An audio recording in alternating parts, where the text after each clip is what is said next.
Now we can make no real advance in the things of the spirit until we have seen what lies on the other side of fear.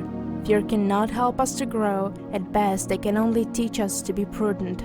It does not of itself destroy the desire to offend, only shame can do that. If our wish to be different comes merely from our being afraid to transgress, then, if the fear of punishment were to be removed, we should go back with a light heart to our old sins. We may obey irresponsible power because we know that it can hurt us if we disobey. But unless we can perceive the reason why this and that is forbidden, we cannot concur with law. We learn as children that flame has power to hurt us, but we only dread the fire because it can injure us, not because we admire the reason which it has for burning. So long as we do not sin simply because we know the laws of life which punish sin, we have not learned any hatred of sin. It is only because we hate the punishment more than we love the sin that we abstain. Socrates once said in one of his wise paradoxes that it was better to sin knowingly than ignorantly.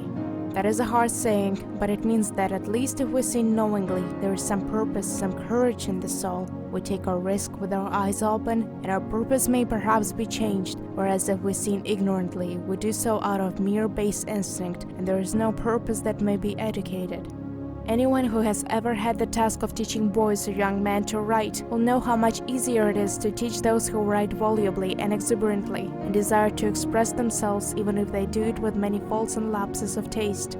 Taste and method may be corrected, if only the instinct of expression is there. But the young man who has no impulse to write, who says that he could think of nothing to say, it is impossible to teach him much, because one cannot communicate the desire for expression. And the same holds good of life. Those who have strong vital impulses can learn restraint and choice, but the people who have no particular impulses and preferences, who just live out of mere impetus and habit, who plod along doing in a dispirited way just what they find to do and lapsing into indolence and indifference the moment that prescribed work ceases, those are the spirits that afford the real problem, because they despise activity and think energy a mere exhibition of fuzzy diffuseness. But the generous, eager, willful nature, who has always some aim in sight, who makes mistakes perhaps, gives offense, collides high-heartedly with others, makes both friends and enemies, loves and hates, is anxious, jealous, self-absorbed, resentful, intolerant, there is always hope for such an one. For he is quick to despair, capable of shame, swift to repent, and even when he is worsted and wounded, rises to fight again.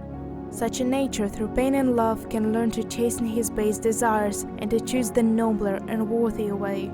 But what does really differentiate men and women is not their power of fearing and suffering, but their power of caring and admiring. The only real and vital force in the world is the force which attracts, the beauty which is so desirable that one must imitate it if one can, the wisdom which is so calm and serene that one must possess it if one may. And thus all depends upon our discerning in the world a loving intention of some kind which holds us in view and draws us to itself.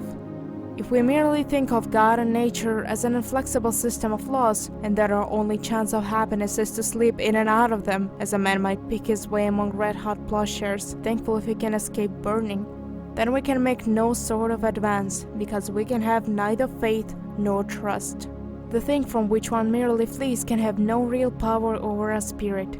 But if we know God as a fatherly heart behind nature who is leading us on our way, then indeed we can walk joyfully in happiness and undismayed in trouble, because troubles then become only the wearisome incidents of the upward ascent, the fatigue, the failing breath, the strained muscles, the discomfort which has actually taken us higher and cannot by any means be avoided.